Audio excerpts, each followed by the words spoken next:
Elle saluted the generals in the room, spun on her heel, then strode out the open door. Behind her, a guard standing outside closed the door, and she gave the young man, a cadet, a quick nod of thanks before continuing down the hall. Taking the first turn she found to get out of sight, she leaned heavily against the wall. 2 days since she'd gotten back from the Isles of Pilly, and this was the first moment she'd had to herself.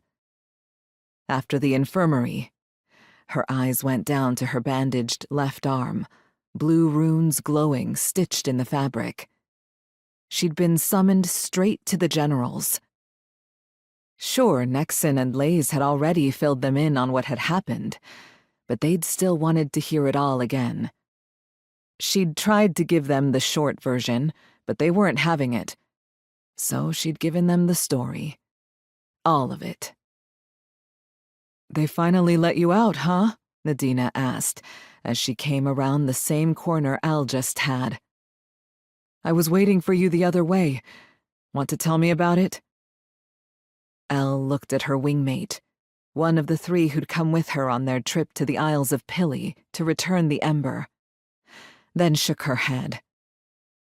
"Food first. I'm starving." "Mess hall?" "They have pork bombs," Elle said, like that answered everything. And well, it did.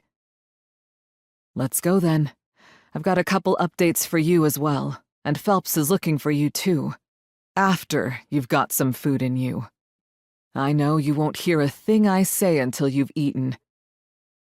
With another nod, Elle pushed herself off the wall and walked beside the other woman toward the Firestorm mess hall.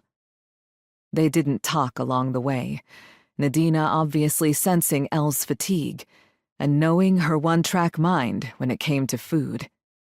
Especially the fiery pork bomb Mark II.